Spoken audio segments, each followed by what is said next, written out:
All right, today on Startup Chuck, we're going to do a teardown of a Gen 1 Roomba.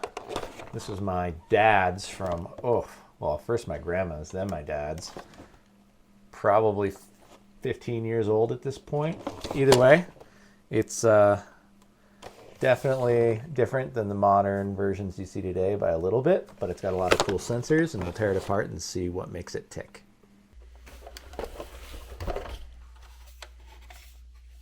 All right, so dust tray. First thing we got here. Important. Pull here to empty vacuum chamber and excess filter. Replace every 1 to 2 months. Oh, look at that. It's got a little filter dealio. And a whole bunch of rubber. And more rubber.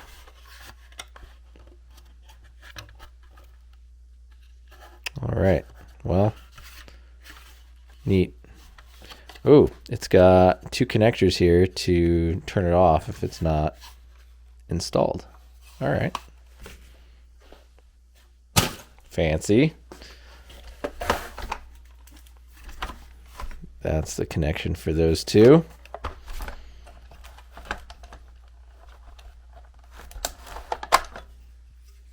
Great.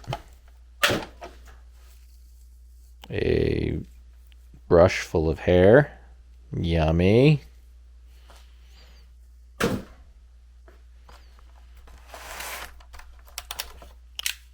Big battery that looks like it heated up to where it melted, which is the whole reason why this got thrown out in the first place. Tenergy. Charge the battery before first use. So I had actually gotten a replacement battery to try and get this to work years ago, and it looks like it melted it right away. So that was a waste of time and money. Roombas have gotten a lot better since then, of course. Nice little soft roller. Ooh, interesting. Some sort of like little gold diaphragm looking thing. Now, if this is anything like an old vacuum, vacuums had audio sensors that would tell if things are still dirty by hearing how much dirt was hitting an audio sensor, and it would determine if it was clean or dirty that way. All right, let's take off this little guy. Little sweeper brush. Oh, there's only 1 sweeper brush. Now they usually have 2. I think we're at the point where all the easy stuff's done. Time to start unscrewing things.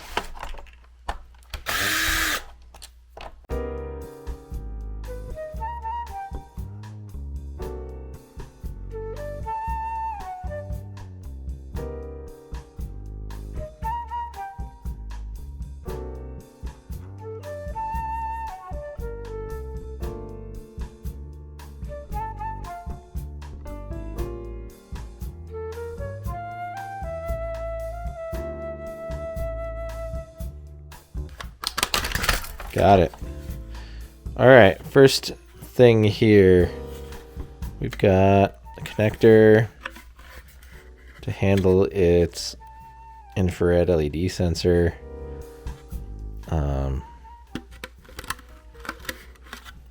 Looks like I got a capacitor on here. And then this is a distance sensor. Looks like there's an LED here and then a receiver. Let's confirm that. Which is amazing because back in the day,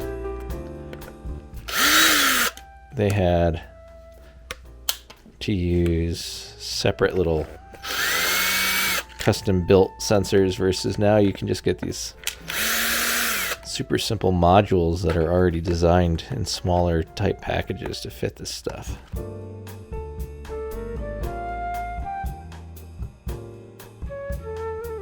Yep, essentially an emitter and a receiver, and when there's enough gain on one of these, I guess transmitting and then getting received, it would tell the system that it is close to the wall.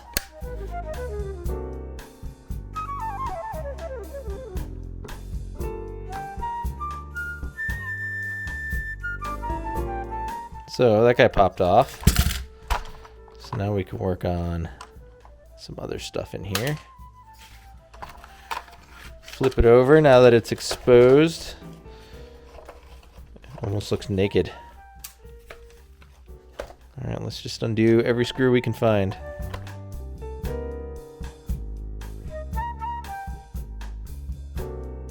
Clearly, we got this guy that's got a sensor when it presses in. It knows left or right. And it's got these little springs that we're keeping it pushed outward.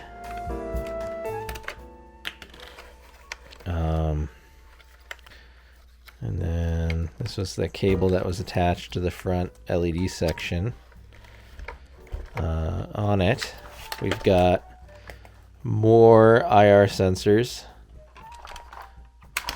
So IR sensors, IR sensors, IR sensors, IR. These are all proximity sensors.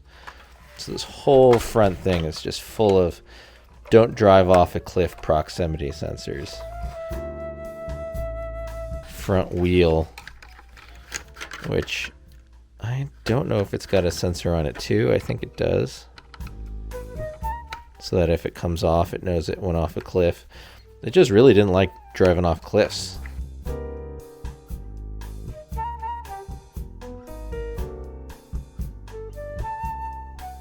Let's pull this control cable. Because all this this just goes up here to these buttons and LEDs. So this is the little audio guy I saw on the inside. It's got a little rubber around it. I think that this is a clean or dirty sensor that they use in vacuums. Let's check it out. If it's a transducer, then we know it is. And it's literally listening to dirt particles hitting it. Which, I learned this from a friend that used to work in Idaho at a vacuum repair store. And he told me that's how they worked. Woo! That is a whole lot of sensors. I mean, maybe it's ultrasonic. I don't know. Let's pull out this board.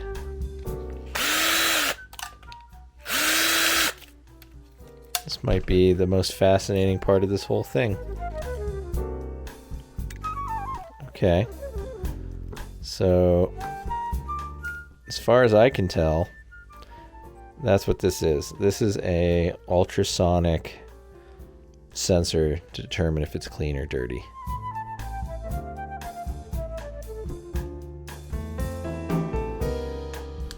Yep.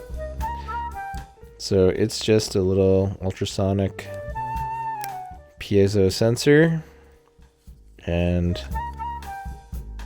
a fancy board to determine whether or not it is clean or dirty. So that's super neat. Okay, moving on. We've got, whoa, that's cool. This power connector rather, has also a, is it a PS2 programming port? That's dated.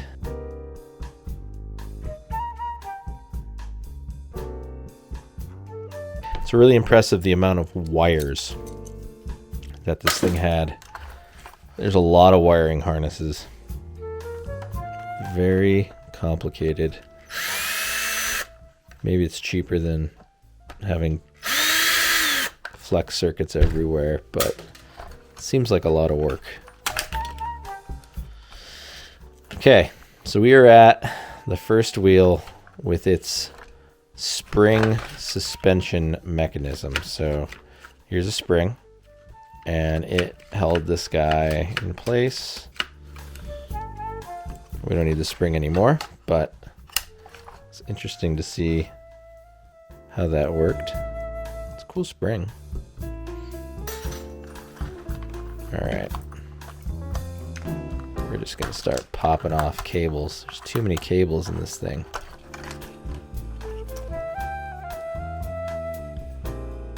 Okay, power port, programming port of some sort. Let's try and get this motor off. Aha, success.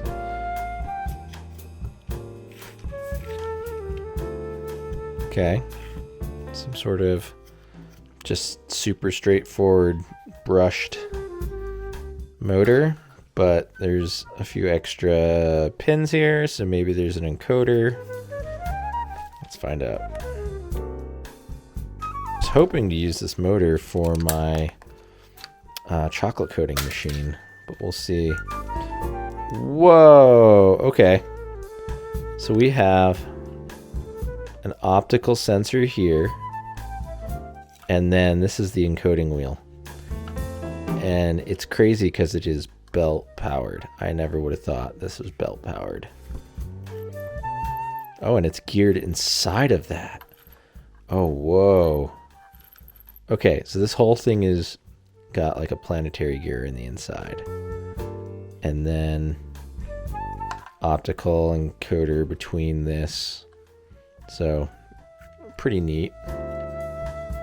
One of these sides is the transmitter and the other side is the receiver. I don't know which is which. Oops, and I broke it off. But either way, that's pretty cool. Snip. Cool, let's dig into this more. Okay, so this pulley popped off. There goes the belt.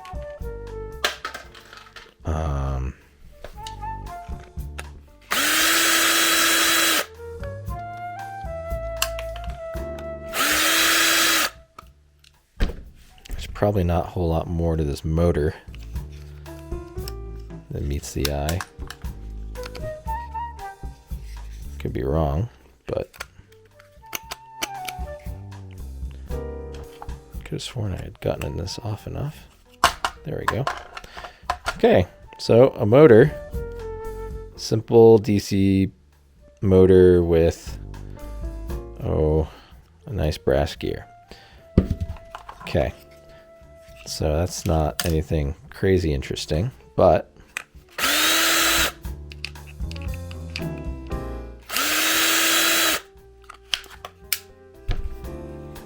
let's continue to take this guy apart.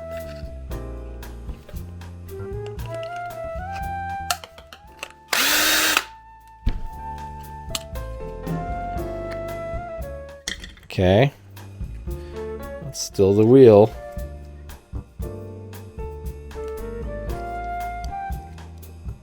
Now we can take off our encoder. And we're gonna... there's 4 screws here still. And screws here. A lot going on in this wheel.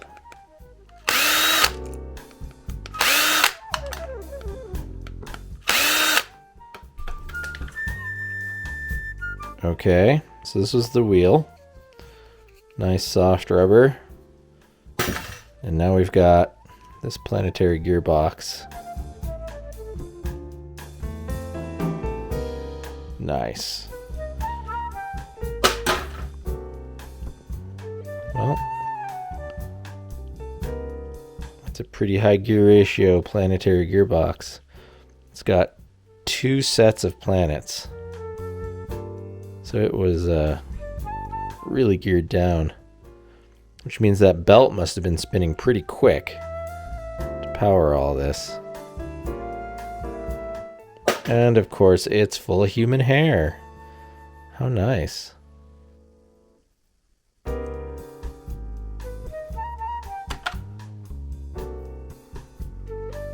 Wow. Okay, the costs are adding up in this thing.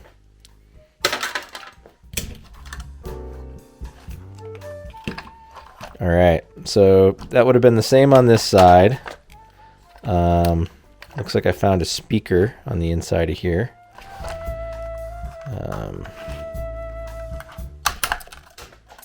And then,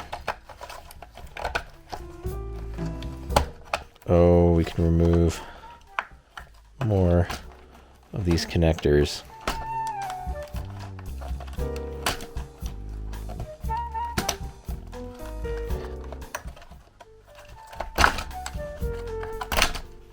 Okay, we're getting somewhere. This is the drive motor.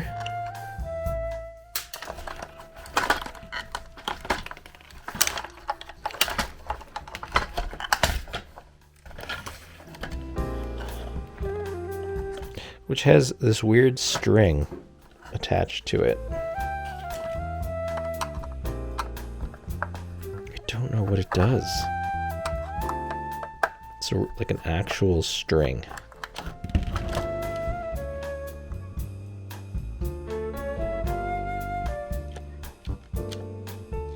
Oh my gosh, it allows this to move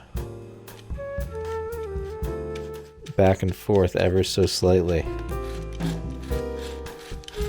And this thing's got a gearbox too. Okay. Crazy.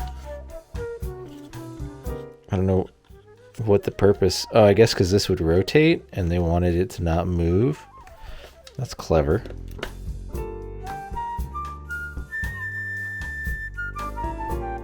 Okay, so some sort of like rubber holding gasket, bushing, then spline shaft.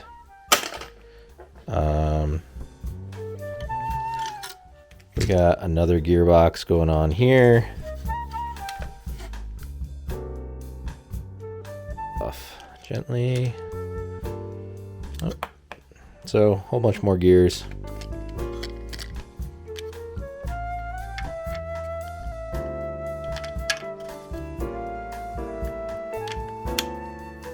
What's cool is we've got heat inset or overmolded brass bushings on this guy. Kind of neat.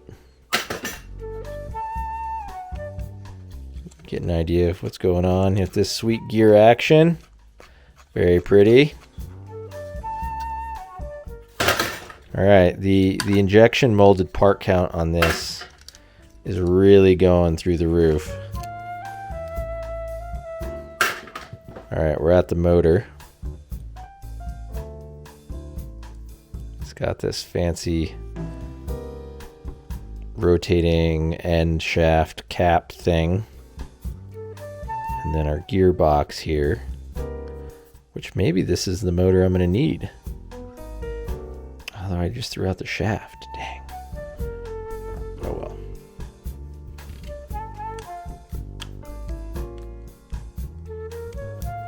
Let's just take everything apart.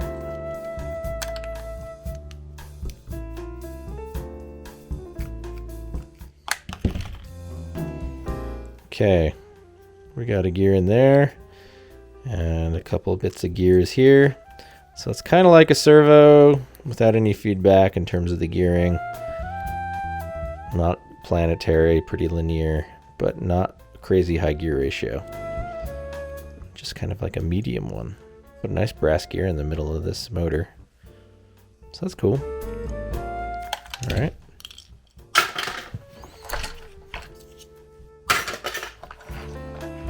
All right, where else we at?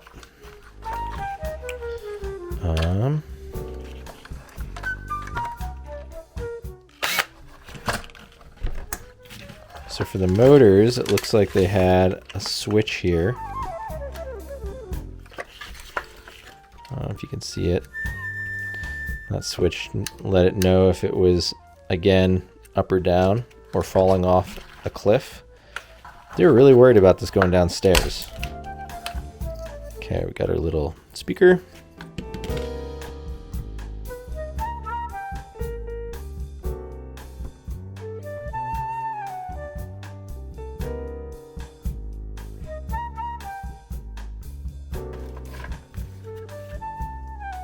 Oh, this little brush.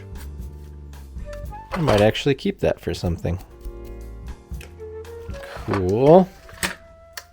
But there's only one here on that side. So funny. And then this is the motor I want.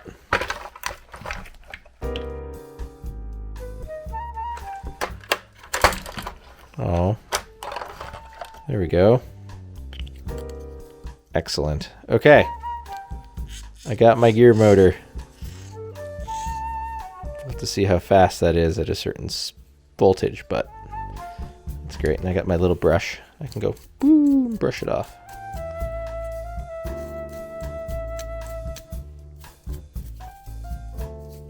Okay.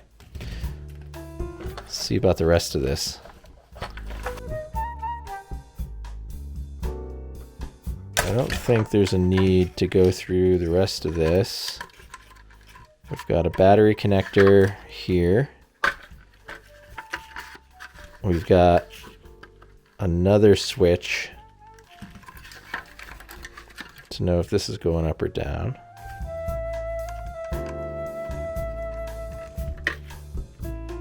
Oh, that's weird. They used triangle fasteners here. Why do they have security fasteners on this one part that goes up and down? That's so odd. Okay. Yeah, I don't know.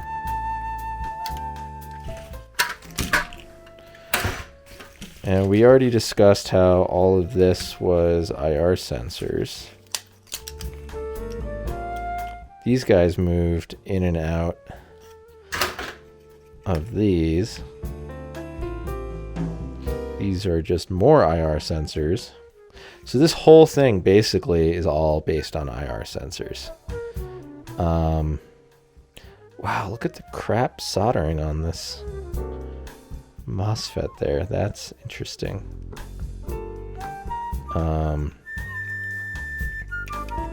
Here's the rest of the board.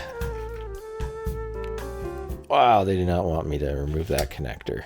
This one is, I guess, the programming one, and it's pretty permanent.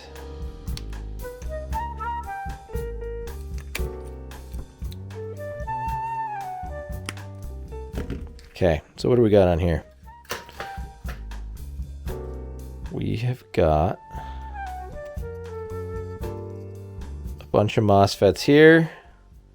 There's groups of 4. Makes me think these are H bridges for the forward and rear drive motors. You've probably got another one here for, one of the sweeper motors, and another one for the roller motor.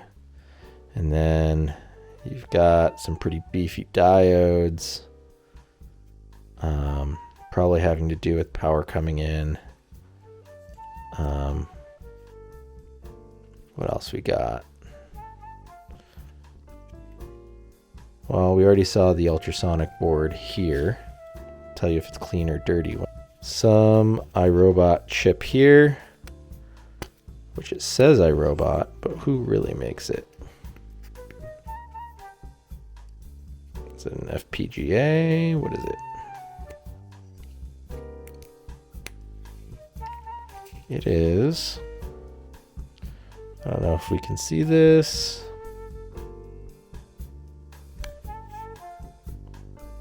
Oh, I'm never good at knowing that symbol. I think it's Freescale Semi.